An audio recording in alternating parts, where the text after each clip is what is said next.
Yes, uncle. I know you are all just getting ready to go to Farm Fresh. Uh, yeah, let me finish.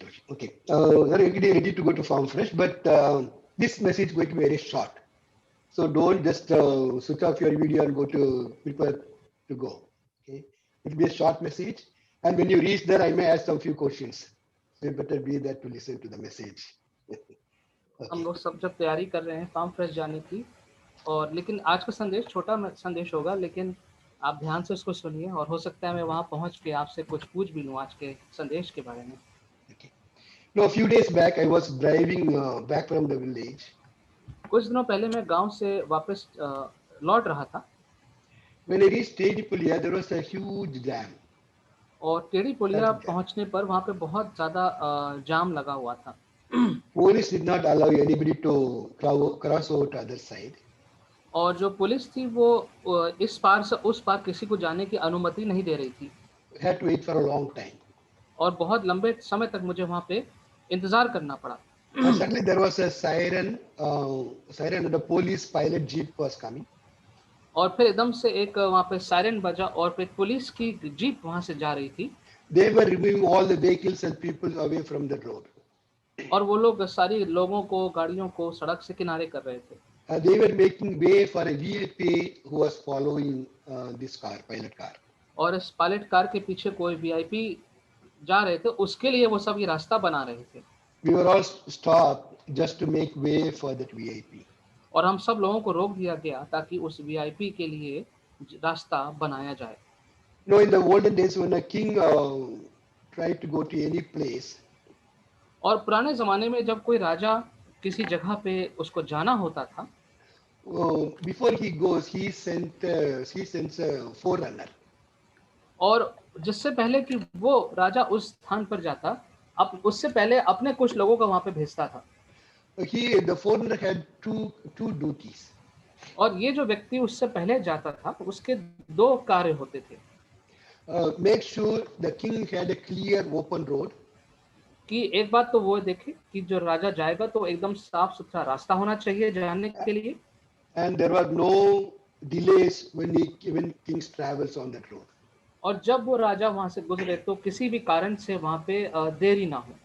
The second duty is to let the people know that king is coming.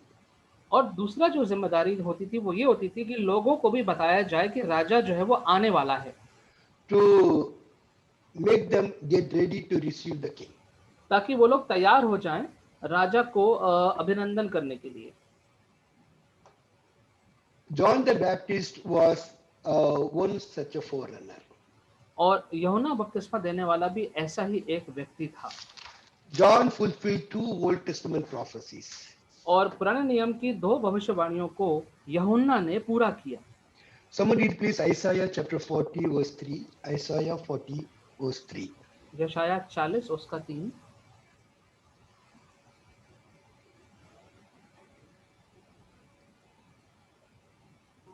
Just open and read please.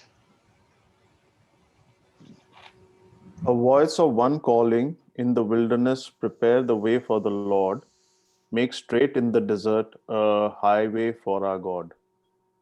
किसी की पुकार सुनाई देती है, जंगल में यहोवा का मार्ग सुधारो, हमारे परमेश्वर के लिए अराबा में एक राजमार्ग चौरस करो। And Malachi chapter 3 verse 1 also. Malachi chapter 3 verse 1.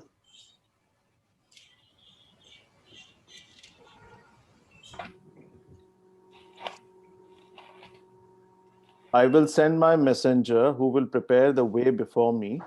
Then suddenly the Lord you are seeking will come to his temple. The messenger of the covenant whom you desire will come, says the Lord Almighty. Okay. देखो, मैं अपने दूत को भेजता हूँ और वो मार्ग को मेरे आगे सुधारेगा, और प्रभु जिसे तुम ढूंढते हो वो अचानक अपने मंदिर में आ जाएगा।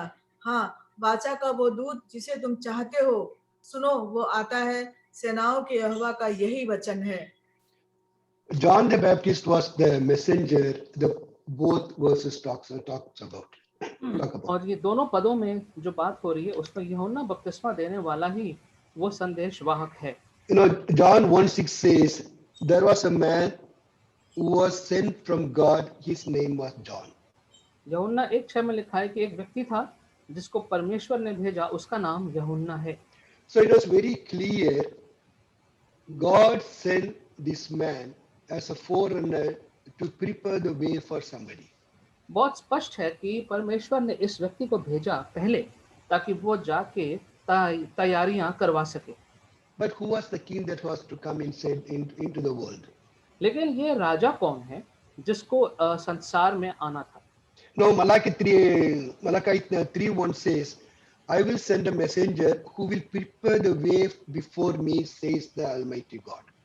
और मलाकी में लिखा हुआ है कि मैं अपने संदेश भेजने वाले को भेजूंगा जो मेरे आने से पहले वहां जाके तैयारी करेगा। He says, the Lord Almighty says. और लिखा है कि महान परमेश्वर ऐसा कहता है। The Lord Almighty sent John to prepare a way for him. और महान परमेश्वर ने यूहन्ना को भेजा ताकि वो जाके उस मार्ग का तैयारी कर सके। The Creator God was breaking into the human history, and so He sent John to prepare a way for him. और सृष्टि करने वाला परमेश्वर वो अब इतिहास में आने वाला था और उसने यूहन्ना को भेजा तैयारी करने के लिए। Now the immortal became mortal. और जो कभी नाश ना होने वाला है उसने अपने आप को नाश होने वाला बना लिया। The invisible became visible. और जो अदृश्य था उसने अपने आप को दिखने वाला बना लिया। The unapproachable became approachable. और जिस तक कोई किसी की पहुंच नहीं थी अब उसने अपने को ऐसा बनाया कि उस तक आप पहुंच सकते थे। Invulnerable became vulnerable as a baby. और ऐसा व्यक्ति जिसको कोई ठेस कोई चोट नहीं पहुंचती, अब एक बच्चे के बालक के रूप में उसने अपने आप को ऐसा बना लिया था कि अब उसको भी चोट का नुकसान पहुंच सकता था। So the great Creator God was coming into the world. He sent John to prepare a way for himself. तो सृष्टि करने वाला परमेश्वर अब संसार में प्रवेश करने वाला था और यूहन्ना को भेजा उसने मार्ग की तैयारी करने के लिए। I want to look at a few things about John's life through these few chapters.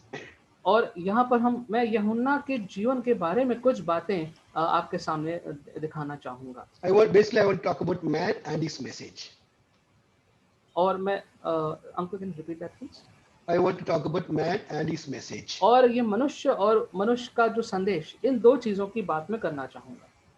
When you talk about man in his as a personal in his personal life, और जब हम इस मनुष्य को देखते हैं और उसके व्यक्तिगत जीवन को देखते हैं, his actual name was John, तो उसका जो असली नाम है वो यूहन्ना है, as commanded by Gabriel, the angel Gabriel. और जैसे स्वर्गदूत गब्रियल ने कहा था वैसे उसका नाम है। The name was given by God himself. और ये नाम स्वयं परमेश्वर ने ही दिया था। The name John means God of gracious. और यूहन्ना का मतलब होता God is है gracious. कि परमेश्वर अनुग्रह करने वाला है। The Baptist, the John Baptist, the name was given by, title was given by either by people or by scholars. और ये जो बपतिस्मा देने वाला है ये नाम या तो लोगों ने उस वक्त दिया था या जो विद्वान लोग हैं वचन के, या उन्होंने शायद दिया था। Even before he was born, God chose his name. और उसके पैदा होने से पहले ही परमेश्वर ने उसका नाम चुन लिया था। And even before he was born, God chose his ministry. God gave him a ministry. और उसके पैदा होने से पहले ही उसकी सेवकाई को भी परमेश्वर ने चुन लिया था। Both his parents were from the tribe of Levi. और लिवाई की जाति से उसके दोनों माँ बाप थे। According to the law was given to Moses by God, a Levite supposed to be a priest. और जो व्यवस्था मूसा के द्वारा परमेश्वर से आई थी उसमें लिवाई जो होते हैं वही याजक हो सकते थे। But this man, God chose him to be a prophet. लेकिन ये जो व्यक्ति था भले ये लेवी के जाति से था, लेकिन इसको परमेश्वर ने नियुक्त किया कि यह भविष्यद्वक्ता होगा। We do not know much about the growing years of his life. और इसके शुरुआती दिन जब ये बढ़ रहा था उसके बारे में हमें इतना नहीं मालूम है। Someone read please Luke chapter 1 verse 80. Luke chapter 1 verse 80.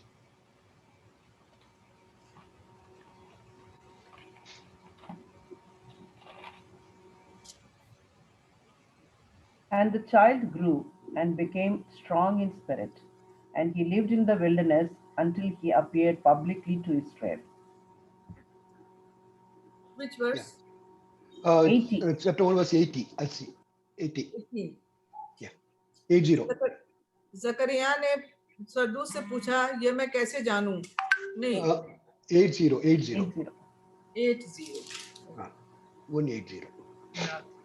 और वो बालक बढ़ता और आत्मा में बलवंत होता गया और इस्राएल पर प्रकट होने के दिन तक जंगलों में रहा. Now we don't know much about him, but it says he lived in the wilderness. और ज्यादा तो हमें नहीं मालूम, लेकिन यहाँ पे लिखा हुआ है कि वो जंगलों में रहा. He lived in the wilderness, a secular and rough life. और जंगलों में रहा और अलग प्रकार का जीवन और बड़ा ही कड़ा सख्त जीवन उसका व्यतीत हो रहा. He did not have a luxurious life like others. और एक विलासिता का जीवन जैसे औरों का था उसको नहीं प्राप्त हुआ. He wore a garment which was made of camel's hair. और एक ऊंट के खाल के जो एक वस्त्र वो बना के वो पहनता था. He ate locust and honey, wild honey. और शहद जो था ये सब वो जंगल का खाता था. And he did not have a comfort like other people. और जैसे आराम का जीवन सामान्य जीवन बाकी लोग बिताते हैं उसके पास नहीं था. We do not know whether it was out of choice he did all this, or he did not have in his life to have all the luxuries. अब हमें ये नहीं मालूम कि उसने चुनाव किया ऐसा जीवन व्यतीत करने का, या उसके पास ये सब चीजें थी ही नहीं कि उसको ऐसा जीवन व्यतीत करना पड़ा. But he was so content with what he had, and he focused his eyes on God and God alone. लेकिन उसने वो जो भी उसका जीवन था उससे वो बहुत संतुष्ट था और उसने अपना जीवन परमेश्वर की सेवा पे लगा रखा था. Now he was in the wilderness, he did not have anything, but he was content because he knew God was with him. वो जंगल में था लेकिन वो संतुष्ट था क्योंकि वो जानता था कि परमेश्वर उसके साथ है. As long as God was with him, he didn't feel any lack in his life, and God was with him. That's what the matters at all.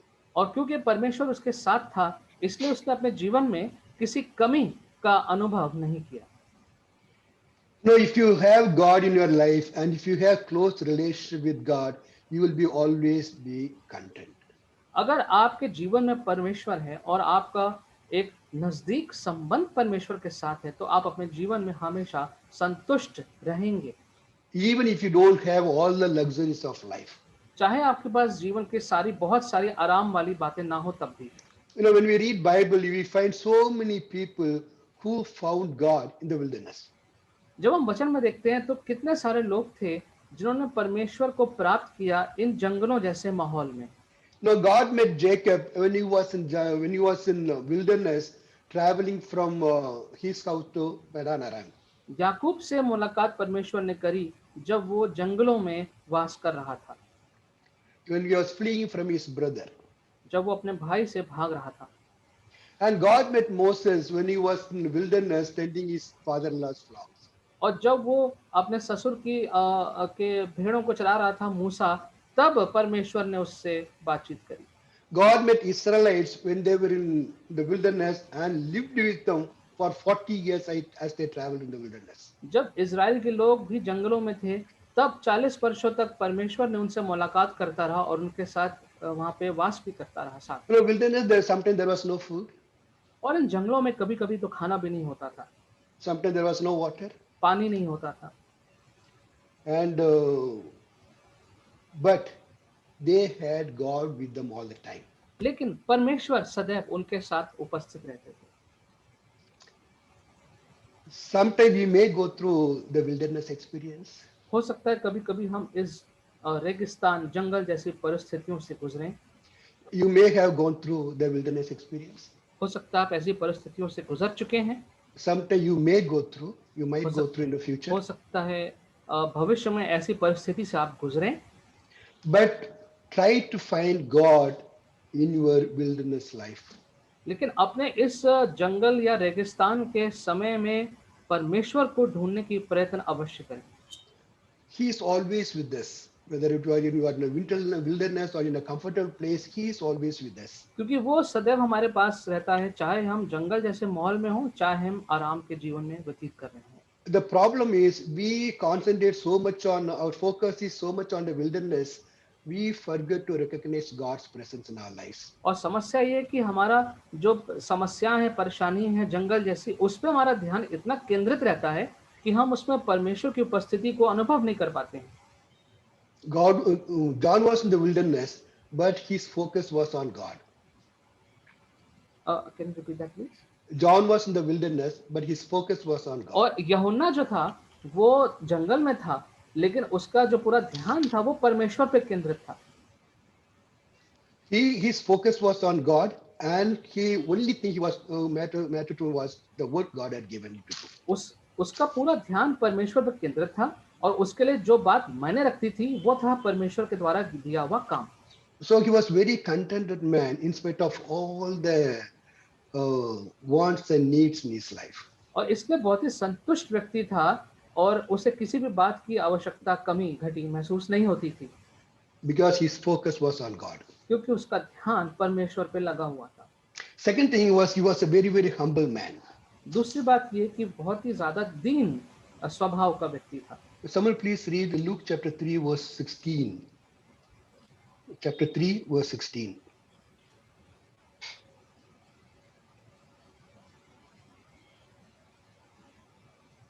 John answered them all, I baptize you with water, but one who is more powerful than I will come. The straps of those sandals I am not worthy to untie.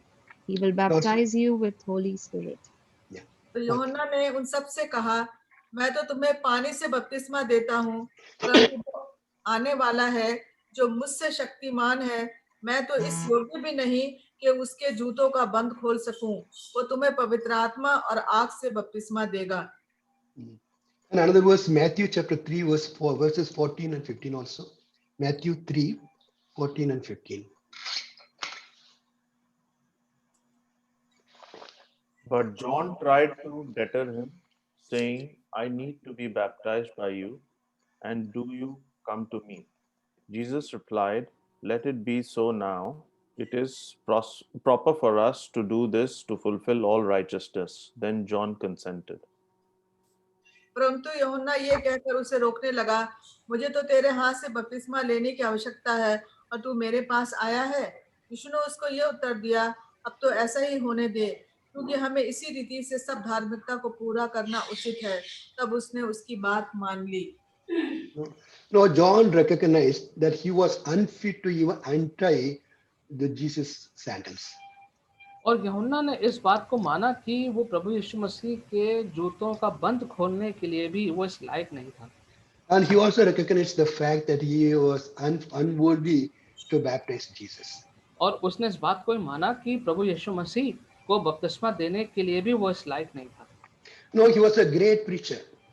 वो एक अच्छा महान प्रचारक था। Thousands and thousands of people were coming to him. हजारों लोग उसके पास आ रहे थे। He and his disciples baptized so many thousands of people. उसके और उसके शिष्यों ने हजारों लोगों को बपतिस्मा भी दिया था। Some scholars say John and his disciples together baptized about 300,000 people. और कुछ विद्वानों का कहना है कि यूहन्ना और उसके शिष्यों ने 300,000 लोगों को बपतिस्मा दिया सब मिला के।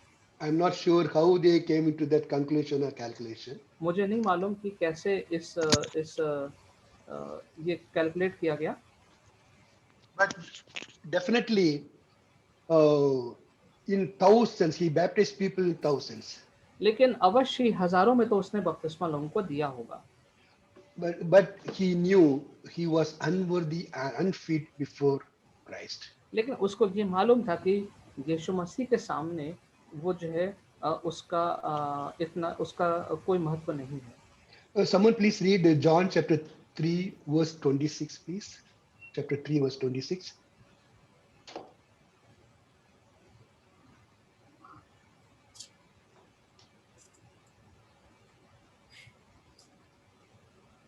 Chapter 3 verse 26. They came to John and said to him, Rabbi, that man who was with you, on the other side of the Jordan, the one you just testified about.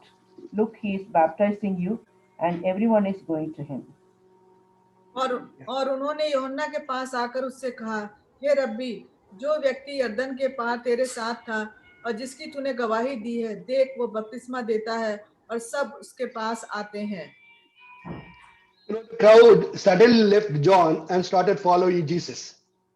जो भीड़ थी वो एकाएक यूहन्ना को छोड़ के यीशु के पीछे जाने लगी। You know, in that situation, the other leaders like Pharisees and Sadducees, they would have been so upset and angry. I would try to move back the people to themselves. और ऐसी परिस्थिति में जो अगर कोई दूसरे अगुवे होते, फरीसी या सादुसी होते, तो वो तो बहुत ही ज्यादा क्रोधित हो जाते कि हमारे लोग कैसे किसी और के पीछे चलने लगे, They would have been so jealous. और कितना ईर्ष्या से भी भर जाते। But he says, he must become greater and I must become smaller. लेकिन यूहन्ना कहता है कि वो बढ़ता जाए और मैं घटता जाऊं। He says, I am like the best man in the wedding. और उसने कहा जैसे शादी में एक बेस्ट मैन होता है, मैं उस प्रकार से हूँ। Wedding, who gets the attention in the wedding? The bridegroom. और एक विवाह में जो सारा ध्यान केंद्रित होता है वो किसके ऊपर होता है? The best वो man's work is, yeah, the best वो man's वर पे work is, होता है। yeah, best man's work is to stand behind the bridegroom and do some small things. और जो बेस्ट मैन होता है वो वर के पीछे खड़ा रहता है और यदि कुछ छोटा मोटा कार्य हो तो वो करता है। He never gets that limelight. और वो पूरा जो मुख्य जो ध्यान है वो उसके ऊपर नहीं आता है। John says, I am like the best man. और यूहन्ना कह रहा है कि मैं ही उस बेस्ट मैन की तरह हूँ। And another thing he did was he never tried to attract people to himself. और दूसरी बात ये कि उसने कभी कोशिश नहीं करी कि लोगों को अपनी ओर वो आकर्षित करे। And he always turned people towards Christ. उसने हमेशा लोगों का ध्यान प्रभु यीशु मसीह की तरफ ले गया। No, that was his ministry, preparing the way for Christ. यही उसका सेवकाई थी कि प्रभु यीशु मसीह के लिए रास्ता तैयार करे। He came to turn people towards Jesus, कि लोगों का ध्यान प्रभु यीशु मसीह की तरफ लेके जाए, not towards him. अपनी तरफ नहीं। Today, sadly, there are so many preachers, so many Christian leaders, they try to attract people to themselves. और दुख की बात है कि आज बहुत से ऐसे प्रचारक हैं, मसीह अगुवे हैं, जो लोगों का ध्यान अपने ऊपर केंद्रित करके बैठ जाते हैं। They do it just for their personal gain. अपने व्यक्तिगत लाभ के लिए वो लोग ऐसा शायद करते हैं। That is one of the reasons many people do not grow in the Lord, even after listening hundreds of messages from that particular preacher. और यही वजह है कि ऐसे प्रचारकों से हजारों कई सौ संदेश सुनने के बाद भी कुछ जो उनके लोग हैं वो व्यक्तिगत जीवन में, आत्मिक जीवन में बढ़ नहीं पाते हैं। Because they are attracting people to themselves, not turning them towards Christ. क्योंकि वो लोगों को अपनी ओर आकर्षित कर रहे हैं, प्रभु यीशु मसीह की तरफ नहीं उनका ध्यान लेके जा रहे हैं। You know, God has given the gift of preaching to so many people. प्रचार करने का जो जो वरदान है वो परमेश्वर ने कितने लोगों को दिया है। He has given the gift of preaching because he wants people, the preachers, to turn people towards him. और वो वरदान इसलिए दिया है कि वो चाहता है कि लोग जो प्रचारक हैं वो लोगों का ध्यान प्रभु यीशु मसीह की तरफ लेके जाएं। But in today's time, there are so many things goes other way around. लेकिन आज के समय में ये बातें हैं सब दूसरी दिशा में ही जा रही हैं। But John turned people towards Christ. He never tried to attract them to themselves. लेकिन यूहन्ना ने लोगों का ध्यान यीशु मसीह की तरफ ले गया, अपनी तरफ नहीं खींचा ध्यान लोगों का। The third thing he did was he was a fearless preacher. तीसरी बात ये कि वो निडर प्रचारक था। He had absolutely no fear about anybody. उसको किसी भी बात का, किसी भी लोगों का भय नहीं था। He called Pharisees and Sadducees a brood of vipers. उसने फरीसियों और सदूसियों को कहा तुम सांप के बच्चे हो। He said, if you don't bear fruit in keeping with repentance, you will be cut down and thrown into the fire. उसने कहा अगर तुम फलवंत नहीं होगे और अपना मन परिवर्तित नहीं करोगे तो तुम्हें एक झाड़ी के समान, पेड़ की शाखा के समान काट के फेंक दिया जाएगा। He was not trying to please anybody through his sermons. और अपने संदेशों से वो किसी को भी प्रसन्न नहीं करना चाह रहा था। He even confronted Herod. Herod. और हेरोद राजा को भी उसने आमना सामना किया, He confronted him because of his immoral life. क्योंकि उसका हेरोद का जो अनैतिक जीवन था उस बात को लेकर के उसने उसका भी सामना किया। Herod took his brother's wife for himself. और हेरोद ने उसके भाई की पत्नी को अपने लिए ले लिया था, So he publicly criticized him and condemned him. और इसलिए सार्वजनिक रूप से उसने उसकी आलोचना करी थी। You know, it was a dangerous thing that Herod had all the power to arrest him and put him in prison. और ये बड़ा खतरनाक बात थी, क्योंकि हेरोद के पास पूरा सामर्थ था, अधिकार था कि वो उसको गिरफ्तार कर सकता था। He was a fearless preacher. He rebuked him publicly. और वो निडर प्रचारक था और निडरता पूर्वक प्रचार करता था। You know, someone read please Luke chapter 1 verse 17. Luka 1:17। Luke chapter 1 verse 17. And he will, okay. Yeah. And Very he will go on before the Lord in the spirit and power of Elijah. Elijah. to- Bas, enough. Oh. Yeah. Martha. वो एलिया की आत्मा और सामर्थ में होकर उसके आगे आगे चलेगा कि पितरों का मन बाल बच्चों की ओर फेर दे और आज्ञा ना मानने वालों को धर्मियों की समझ पर लाए और प्रभु के लिए एक योग्य प्रजा तैयार करे। He will go before the Lord in the spirit and power of Elijah. कि वो एलिया के आत्मा के सामर्थ्य से होकर के आगे आगे चलेगा। Now, if you look at Elijah, he was also a fearless prophet. अगर आप एलिया को देखें तो वो भी एक निडर भविष्यद्वक्ता था। He confronted mighty King Ahab many times. और आहाब जो कि बहुत सामर्थी राजा था, कई बार उसने उसका सामना किया। And he confronted 450 of 50 prophets of Baal. और बाल के 450 जो भविष्यद्वक्ता थे उसका भी सामना किया उसने। And he confronted the whole nation. पूरे देश का उसने सामना किया। It says John had the spirit and power of Elijah. लिखा हुआ है कि यूहन्ना में वो एलिया जैसा सामर्थ और एलिया की आत्मा थी। He was a fearless preacher. कि वो निडर प्रचारक था। No, he lived in the wilderness. वो जंगल में रहता था। He was a humble man. वो एक दीन स्वभाव का व्यक्ति था। And he was a fearless preacher. और वो एक निडर प्रचारक भी था। Now his message. अब उसका संदेश, His main message was repent and bear fruit in keeping with your repentance. और उसका जो मुख्य प्रचार था वो ये था कि अपना मन फिराओ और परमेश्वर और अपने जीवन में फलवंत बनो। His baptism was the baptism of repentance. उसका जो बपतिस्मा था वो था मन परिवर्तित होने का बपतिस्मा। The baptism was there even before the time of John. यूहन्ना से पहले भी बपतिस्मा होता था। When a Gentile wants to convert to Judaism, और जब कभी कोई अन्य जाति का व्यक्ति यहूदी बनना चाहता था, he gets himself baptized तो वो अपने आप का बपतिस्मा करवाता था to become a Judah, to join Judaism. ताकि वो यहूदी बनने पाए। Uncle you are muted. Jews never gets themselves baptized. जो यहूदी लोग हैं वो कभी अपने आप को बपतिस्मा नहीं करवाते, But John changed it. लेकिन यूहन्ना ने इस बात को बदला।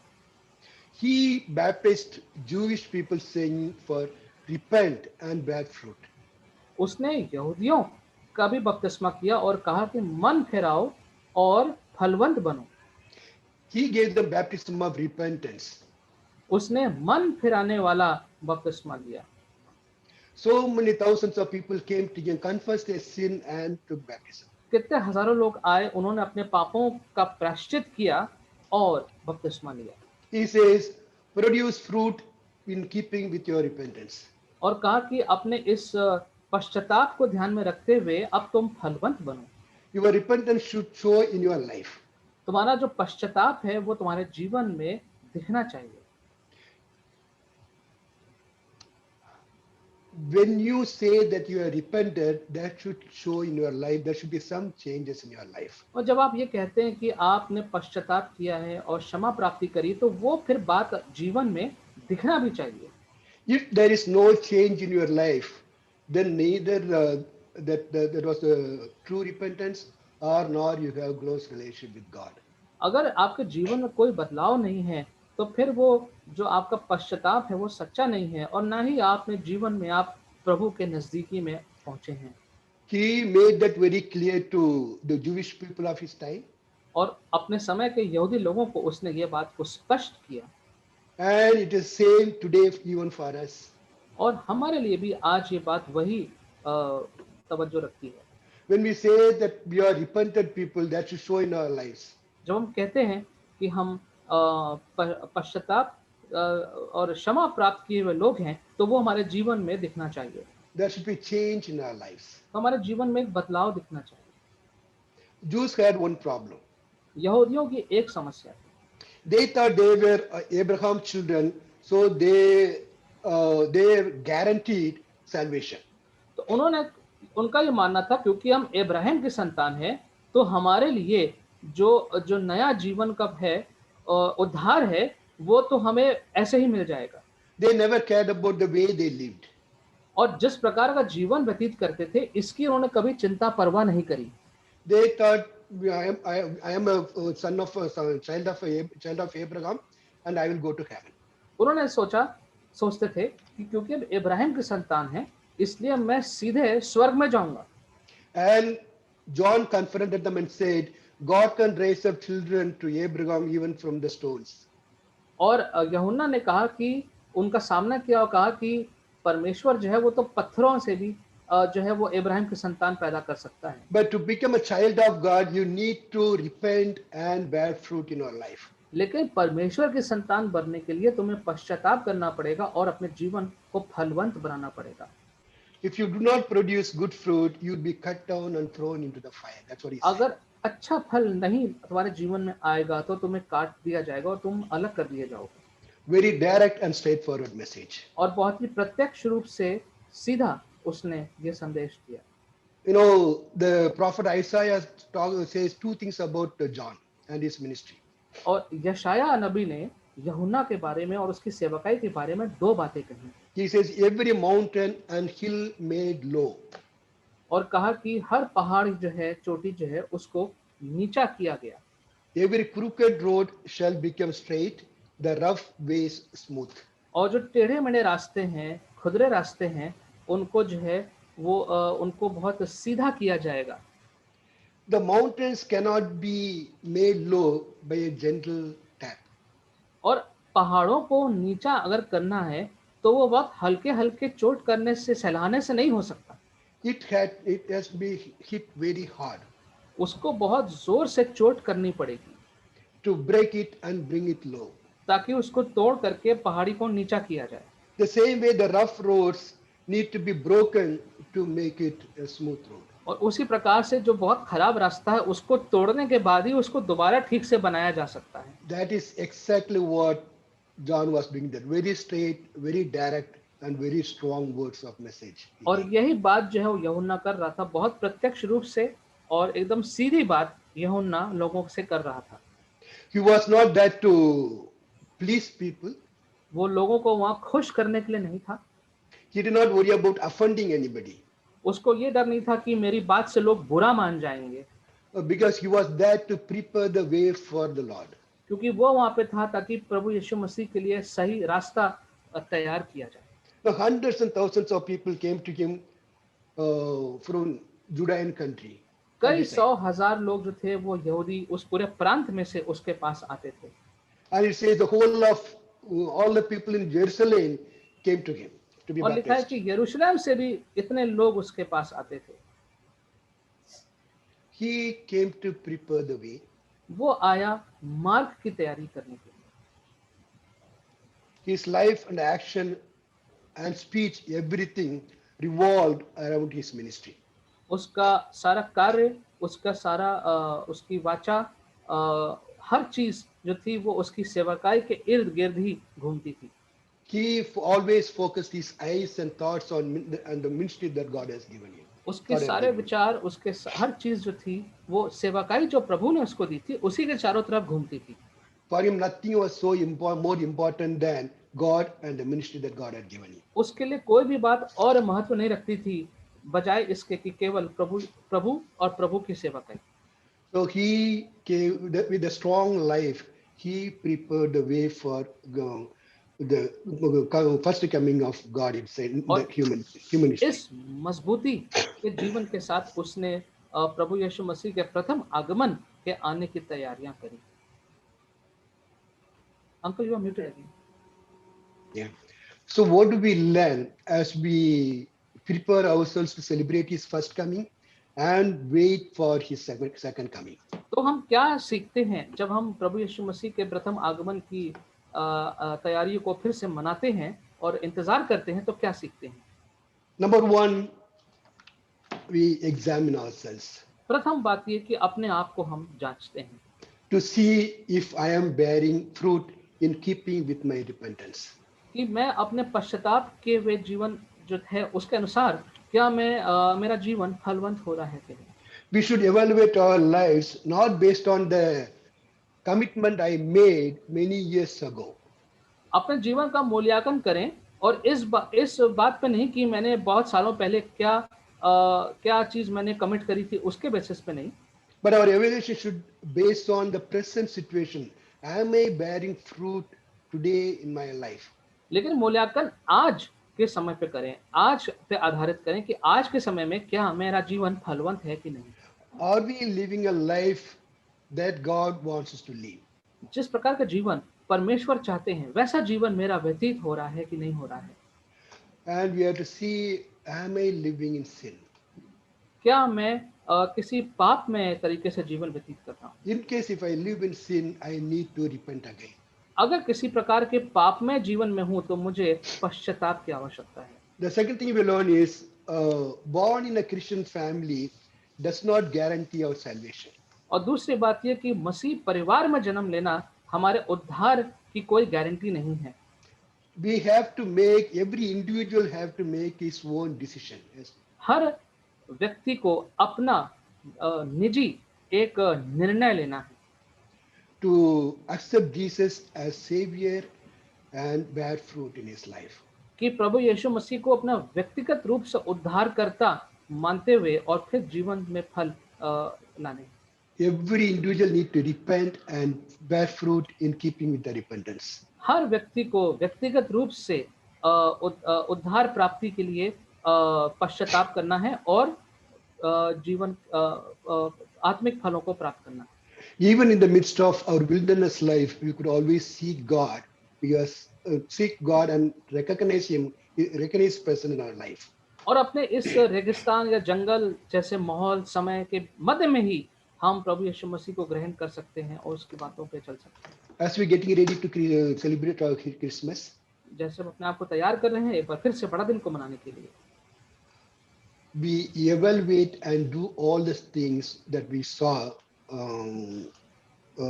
John talks about. हम मूल्यांकन करें और इन सब बातों को ध्यान में रखें जैसा कि हमने अभी यूहन्ना के जीवन में देखा। Let's pray. आइए हम प्रार्थना। Ashish.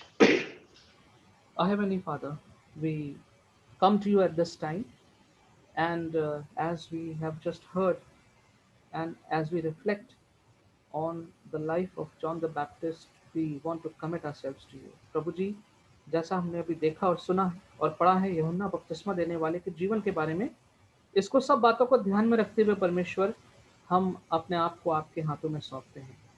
Lord, this morning help us to set aside time to evaluate our personal lives.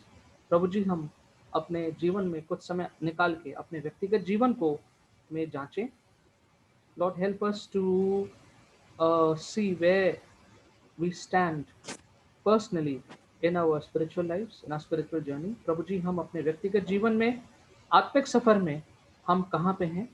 Help us, Lord, to not overlook any spiritual disease that we may have. प्रभु जी, आत्मिक रूप से कोई बीमारी अगर हमें है तो उसको हम नज़रअंदाज ना करें। Help us, Lord, to come to you and at this very special season that we will not let it just pass, but we will be committed to you and surrendered to you. प्रभु जी, ये जो बहुत विशेष समय से हम गुजर रहे हैं आपके आगमन का, तो इसको हम यूं ही ना गंवा दें, यूं ही ना जाने दें, लेकिन आपके पास आए और अपने जीवन को आपके हाथों में समर्पित करें। Lord, we pray that you will strengthen us and will help us to grow spiritually. प्रभु जी, आप हमें सामर्थ दीजिए और आत्मिक रूप से हमें बढ़ाइए। इन जीसस प्रेशियस नेम। Amen.